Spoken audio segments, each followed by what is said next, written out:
Olá pessoal, nessa videoaula vamos demonstrar o teorema de Weierstrass para funções de duas variáveis para os reais. O caso Rn para os reais, vamos dizer, é um argumento já direto de generalização de todos os argumentos aqui. Só que eu preferi fazer de R2 para não, vamos dizer, não ficar usando muito índice, muita notação, muita escrita. Só para simplificar um pouco. E eu vou deixar claro que essa aula é boa parte bem parecida com a minha videoaula do teorema de Weierstrass para uma variável só. Então, recomendo, para quem quiser entender essa aula específica, entenda a outra demonstração também, que é um pouquinho mais simplificado e mesmo assim uma demonstração bem técnica e bem pesada. Mas mesmo assim, vamos fazer essa demonstração. Como eu disse, vai ser bastante parte de um repeteco, mas vou precisar de uma preliminar, principalmente porque as regiões podem ser complicadas. Mas depois de organizar, fica tudo igual, com intervalos encaixantes, etc. Então, seja f de uma função de k para r contínua e k compacto. Então, f possui pontos de máximo e mínimo global em k. Então, o que quer dizer? Como que a gente faz isso, prova esse resultado, mas conjunto k pode ser qualquer figura, vamos dizer assim. Então, qual é a propriedade topológica que a gente precisa? Então, primeiro, como que o K é limitado, ou seja, vai ser uma figurinha desse tipo, podendo ter interior ou podendo só ser uma curva, por exemplo, não tem problema. Dado o conjunto K, eu consigo colocar o conjunto K dentro de uma caixa. É isso que está me dizendo, independente se o conjunto for fechado ou não. Então, esse intervalo aqui é o I e esse intervalo aqui é o J. Aí a gente vai trabalhar em I cartesiano J. Bom, a segunda parte agora é propriedade direto de fechado, é que o complementar é aberto. Isso aqui é direto porque, por exemplo, como que o K é fechado, a fronteira de K está contida em K. Só que é possível provar, pensando geometricamente principalmente, que a fronteira de K é igual à fronteira de R2 menos K. Então, como essas duas fronteiras são iguais, então nós temos que a fronteira de R2 menos K, interseção R2 menos K é vazio. Então, se não tem nenhum ponto de fronteira, quer dizer que ou seja, R2 menos K não tem nenhum ponto de fronteira. Se não tem nenhum ponto de fronteira, todos os pontos são de interior. Então, R2 menos K é aberto. E por que eu estou dizendo isso aqui tudo? O que a gente vai fazer? Qual vai ser o argumento? Vai ser, como eu disse, de novo, veja aquela aula do teorema de Weierstrass que eu citei no início da aula. Então, vamos fazer o seguinte. A gente vai quebrar sempre o intervalo I em dois pedaços e o J em dois pedaços. Fazer o argumento de contradição, supor que é ilimitada essa função, tá? A função k de R2 seja ilimitada, ou seja, existem funções contínuas ilimitadas. Aí o que eu vou fazer? Eu vou quebrar em 4 regiões. Se é ilimitada, uma delas é ilimitada. Aqui continua compacto, porque interseção de compacto é compacto e aqui é não vazio. Divido em 4 pedaços e vamos jogando até... E várias vezes eu vou quebrando em vários pedaços. Então, o que está acontecendo? O que está acontecendo é que a gente vai ter intervalos que a gente vai chamar de encaixantes, tanto na coordenada I quanto na coordenada J. Então, o que a gente vai fazer? Olha, I, vários intervalos encaixantes, J, vários intervalos encaixantes, em que o tamanho disso aqui vai para zero, o tamanho do intervalo I, o tamanho do intervalo IN e o tamanho do intervalo JN vai para zero. E o que a gente vai escrever, AN, BN e JN igual a CN, DN, são intervalos fechados e ilimitados. Em que a gente exige várias coisas. Primeiro, como que a gente vai trabalhar nesses intervalos, que vai ser essas ideias, a interseção de todos os intervalos é um único ponto. 2, a interseção desse outro conjunto de intervalos também é um único ponto. Ou seja, em algum momento, um limite nesse conjunto aqui vai ficar num ponto. E o que a gente vai precisar é que o K, o que a gente vai ter que trabalhar para falar de ilimitado, aquele argumento é que K, interseção, todos esse IN cartesiano JN, ou seja, dentro é diferente de vazio. Tá? Ou seja, não preciso que o K esteja contido em nada disso, eu só preciso que o K seja diferente de vazio para continuar essa argumentação que eu vou fazer aqui. Bom, baseado nisso aqui tudo, essas são as propriedades que a gente vai exigir. Deixa eu só trocar para romano, porque eu botei no outro cardinal. Então, com essas três propriedades e essa exigência que vamos utilizar no argumento, então x0 e y0 pertence a K. Essa é a propriedade, ou seja, e aqui que vamos chegar a um absurdo, falar que f de x0 e y0 vai para mais infinito, um jogo desse. Mas enfim, por que eu estou dizendo isso? Mas como que eu provo esse jogo na preliminar, essa propriedade-chave? Então, a ideia é o seguinte, suponha que x0 e y0 não pertença a K. Tá, vamos chamar esse ponto aqui de P para facilitar. Então, o que nós temos? Nós temos que P pertence a R2 menos K. Mas se P pertence a R2 menos K, então implica que, como isso aqui é aberto, tá, o que a gente tem? Então, a gente tem que vai ter uma bolinha aberta, centrada em P, que esteja contido em R2 menos K, ou seja, existe um R maior que zero, e eu vou usar bola de centro P e raio R esteja contido em R2 menos K. E daí, o que isso significa? Bom, uma das maneiras é que, como esses intervalos estão ficando tão pequenos quanto se queira, eu não vou exagerar na escrita que nós temos aqui, mas a ideia é o seguinte, eu consigo um intervalo suficientemente pequeno, ou seja, um quadradinho ou um retângulo, em que isso aqui seja IN e isso aqui seja o JN. Essa vai ser o argumento, ou seja, eu consigo, como esses intervalos IN e JN vai se encolhendo, ou seja, o meu retângulo vai se encolhendo para o ponto P, então a gente consegue um pequeno intervalo que ainda esteja contido totalmente nesse círculo de centro P e raio R. Então, o que eu quero dizer com isso é que existe N pertencente aos naturais. Quem quiser pode argumentar que então existe um quadrado aqui dentro, existe no quadrado, pega os intervalos e vamos jogando, né? Mas o argumento é esse aqui de desenho que eu acabei de fazer. Então, existe N pertencente aos naturais, tais que IN cartesiano JN está contido no centro, na bola de centro P e raio R. E isso aqui é um absurdo, porque isso aqui tudo está dentro de R2 menos K. É absurdo, pois... tem várias maneiras de escrever isso, né? Absurdo, pois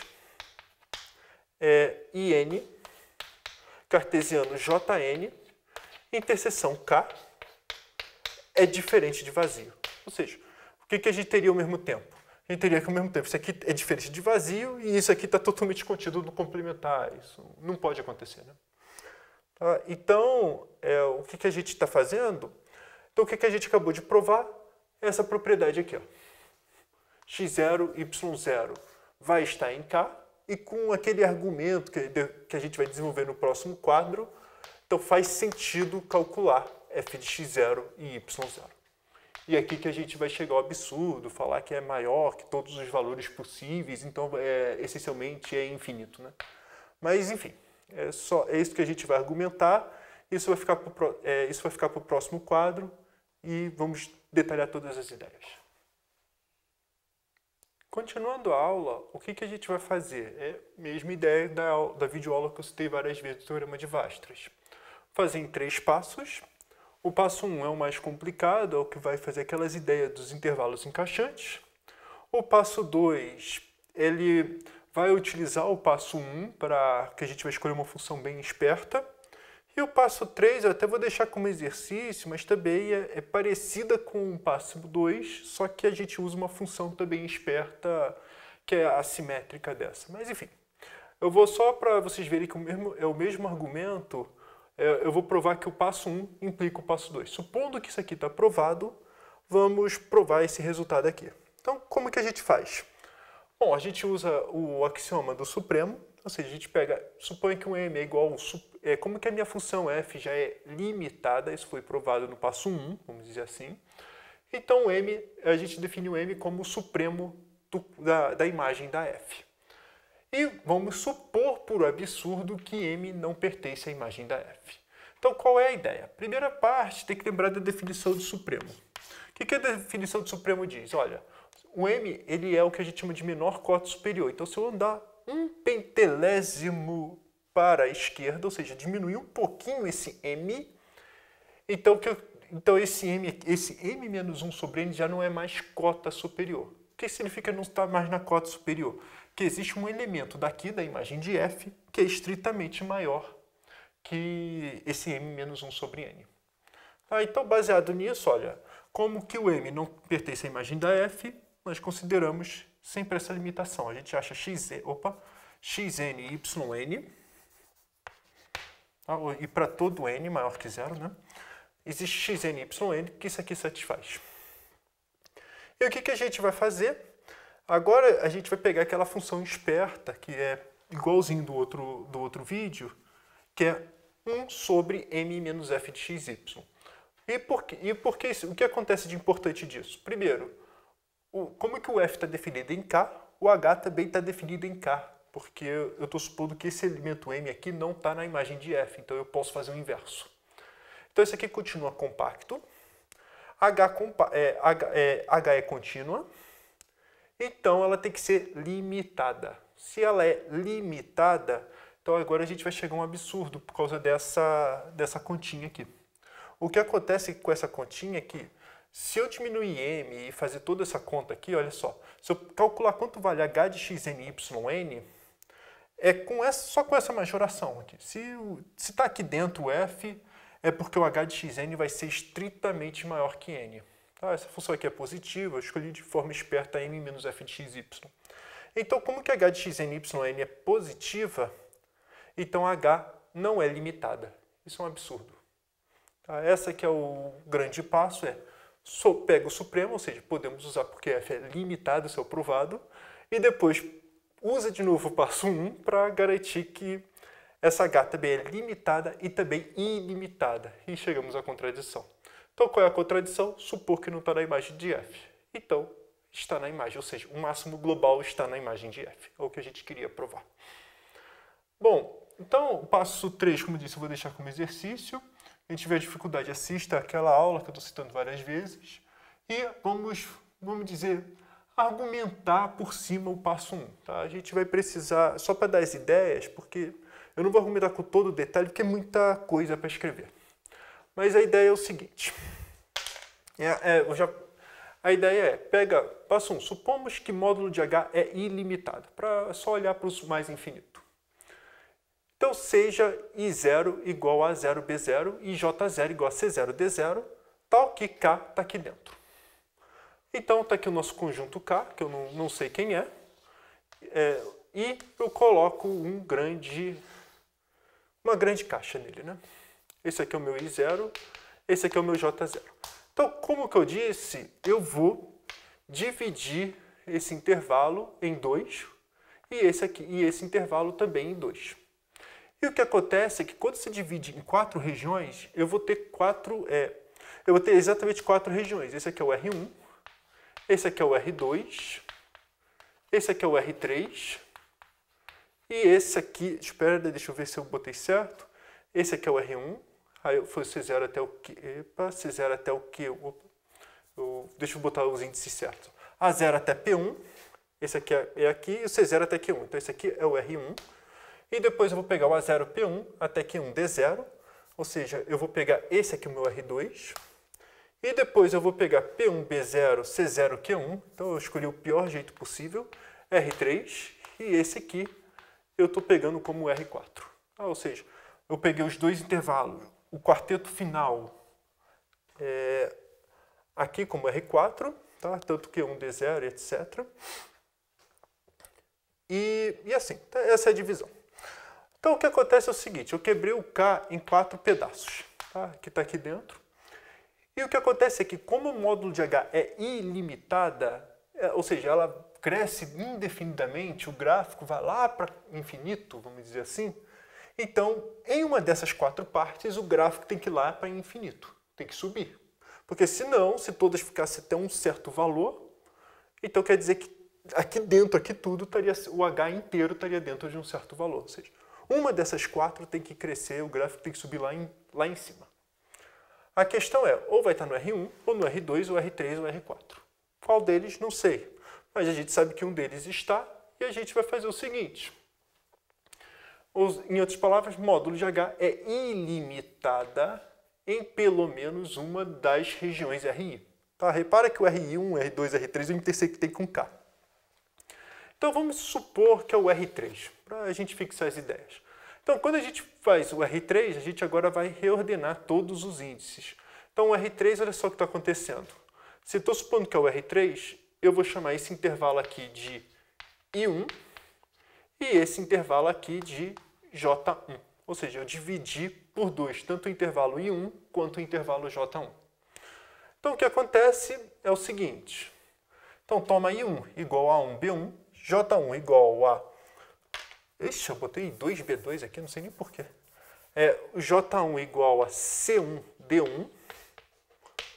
Então esse vai ser os novos intervalos, onde o C1 é exatamente o C0 e o D1 virou exatamente esse Q1 aqui, ó. C0 Q1. Aí vai virar o C1D1. E a mesma coisa para A1 vai virar P1, ou seja, isso aqui eu empurro para cá e esse aqui eu mantenho fixado. Foi isso que eu fiz aqui. E o que acontece é o seguinte.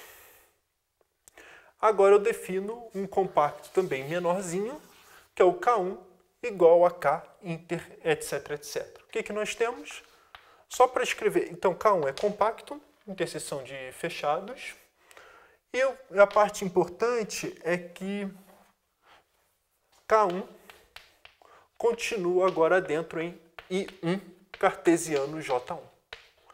E eu estou supondo, e pelo que eu escrevi aqui em cima, módulo de H é ilimitado em K1.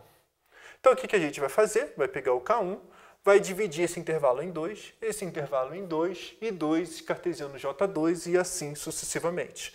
Então, como que eu disse, é um argumento indução, que vai dar um pouquinho de trabalho para escrever, mas é repetir essa linha aqui toda. Tá? Quem quiser, é um bom exercício escrever para treinar um pouco a redação, quem tiver dificuldade. Bom, primeiro copia essa parte e também olha a minha outra videoaula que eu fiz. Eu argumentei indutivamente também, com todo o detalhe. Tá? Então, basicamente é isso. Então, o que nós vamos ter com esse aqui jogo todo, com esse argumento de indução, que é o que a gente vai querer explicar. Continuando com a demonstração do passo 1, o que nós fizemos com a construção? A parte do indutivamente, conseguimos construir um monte de intervalos encaixantes, tanto na parte IN quanto na parte JN, em que sempre os intervalos vão caindo pela metade do tamanho. Tá? Esse que está dizendo IN mais 1, esse módulo aqui é o tamanho do intervalo. E o módulo de H é ilimitado. Tem um I aqui, tá? Para dizer que fica tão grande quanto se queira, vai lá, o gráfico vai lá para infinito, em K interseção IN cartesiano JN, isso para todo N. Então, em particular, quando a gente escreve desse jeito, para dizer que K é ilimitado, esse conjunto aqui é não vazio. E é isso que a gente vai fazer sempre na construção. Tem que escolher um em que a interseção é não vazia e o módulo de H é ilimitado. Bom, então o que nós temos? Então, primeiro, pelo teorema do intervalos encaixantes, a interseção é não vazia e como o intervalo vai para zero, vai ser um ponto que a gente chama de x0, a mesma ideia para Jn, que vamos chamar o ponto de y0 e que a gente viu lá no primeiro quadro que, como K é compacto, temos que essa propriedade-chave aqui. E por que isso aqui é importante? Porque, em particular, como que x0 e y0 pertence a K, a gente pode calcular o f de x0 e y0. Então, vamos lá, vamos calcular. Vamos supor que o f de x0 e y0 e damos um valor L. E vamos chegar a um absurdo. Agora, repara que toda aquela construção ainda não usamos em nenhum momento que f é contínua, pelo menos para provar o passo 1. Então, até aquela construção sempre podemos fazer. Mas vamos agora usar o fato que f é contínua. Se f é contínua, Então, o que a gente vai fazer é, para qualquer epsilon maior que zero, existe delta, tal, que se isso aqui é menor que delta, implica que isso aqui é menor que epsilon. Então, uma epsilon igual a 1. Então, particular existe, eu já vou usar a notação mais perto da topologia, existe o R, tal que se isso aqui acontece, então f de xy menos L é menor que 1. Então, em outras palavras, o que eu estou dizendo é que, como esse valor aqui existe, então f tem que ser limitada numa vizinhança de x0 e y0. Então, só para uma condição técnica, quando a gente escreve x, na definição de limite, essas coisas todas, nós precisamos, claro, escrever que xy pertence a K para poder calcular o f. Então, o que a gente vai fazer aqui? Esse conjunto, então, nada mais é que o círculo pontilhado, né, de centro x0 e y0 e raio R. O que eu estou dizendo para vocês é que para todo xy que está aqui dentro, aqui está o meu L, o que eu estou dizendo é que o meu f, quando eu aplico o meu f, ele está nesse intervalo aqui, L mais 1 e L menos 1. Então eu estou dizendo que a minha f, em particular, ou porque eu botei f, é módulo de H, desculpa, é L igual a módulo de H. Aí, como o módulo de H é contínua, e etc, etc. Tá? Então, em outras palavras, então aqui estamos aplicando o módulo de H, então eu estou dizendo que o módulo de H é uma função limitada, pelo menos dentro dessa bolinha, claro que interseção meu compacto. Tá? Então só seria nesse pontinho aqui. Então, em outras palavras, módulo de H é limitada nesse conjunto aqui, na bola de centro x0, y0, raio R, interseção K. Foi o que eu acabei de escrever aqui. E, por outro lado, aí que vamos usar aquela sequência, aquela construção toda, que é o seguinte: como que os meus intervalos, vamos dizer, vai ficando cada vez mais próximo possível do meu ponto x0, como se eu estivesse dando um zoom, então, em particular, mesmo que esteja um retângulo bem gigante, aqui está o meu círculo, em algum momento, os meus intervalos têm que estar aqui dentro do círculo. Essa vai ser a ideia, porque o meu intervalo fica tão pequeno quanto se queira. Então, em outras palavras, eu consigo um n natural, tal que isso aqui acontece. Tá, então, vamos lá. E n cartesiano Jn está contido em bola de centro x0, y0 e raio R. Tá, então, olha só os absurdos agora. Primeiro, agora intersegue todo mundo com K. H é ilimitado aqui, ou seja, vai lá para infinito no intervalo. E, aqui, por outro lado, aqui o módulo de H é limitado. Ela fica dentro de L mais 1 e L menos 1 e L mais 1. Então, foi isso que eu escrevi. Por construção, o módulo de H é ilimitada.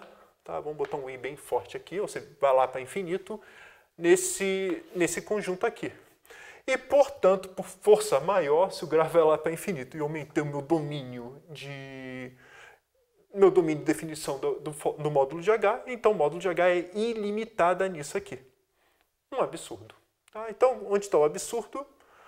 O absurdo está na supor que o módulo de H é ilimitado. Então, isso mostra que isso demonstra o passo 1, que o módulo de H é ilimitado e, portanto, agora, olhando passo 2, tudo que tem direito, lembrando toda a aula, provamos o teorema de Weierstrass. E, basicamente, é isso que eu queria passar para vocês.